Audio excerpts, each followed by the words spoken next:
ఆ తుని దగ్గర visual live కనబడుతుంది, అన్ని ఛానళ్ళలో లైవ్ కనబడుతుంది. లాగుతున్నారు వైసీపీ కార్పొరేటర్ని.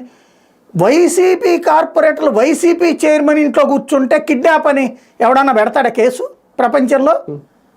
వైసీపీ కౌన్సిలర్లు వైసీపీ చైర్పర్సన్ ఇంట్లో ఉంటే అది కిడ్నాప్ అంట, కేసు అంట.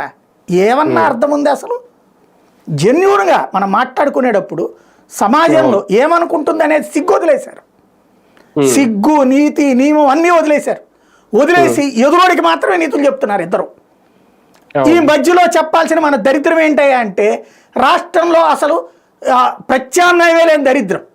ఆ ప్రత్యామ్నాయం అనుకునేటటువంటి ఆయనేమో ఇక్కడే చూస్తూ కూర్చుంటాడు, ఏం మాట్లాడు. భారతీయ జనతా పార్టీ ప్రపంచం అంతా, భారతదేశం అంతా నీతి చెప్తుంది, ఎక్కడ నోరు మెదపదు, ఎందుకంటే కూటమిలో సభ్యులు కాబట్టి. ఇంత నిస్సిగ్గుగా జరుగుతున్న ప్రజాస్వామ్య హననాన్ని ఎలా సమర్థించుకుంటారు?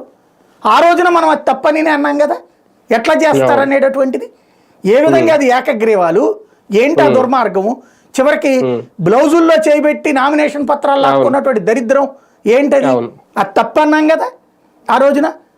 అదే సందర్భంలో ఎంపీటీసీ, జెడ్పీటీసీ దాంట్లో పోటీ పడ్డోళ్ళు ఒక 20% గెలిచారు కదా వాళ్ళు ఆ రోజున. ఎంపీటీసీలో మండల పరిషత్తులు అట్లా గెలిచారు కదా. అట్లాంటి అవకాశం ఉంది ఇక్కడ. అది తప్పన్నాం మనం. నేననే పాయింట్ ఏంటంటే, నువ్వు అవి తప్పనినే మాట్లాడాం. తప్పుని ఆ రోజున తప్పు, అది విధ్వంసకర పాలన అని జనంలోకి తీసుకెళ్ళిన ఇదే పత్రికలు, ఇదే టీవీ ఛానళ్ళు.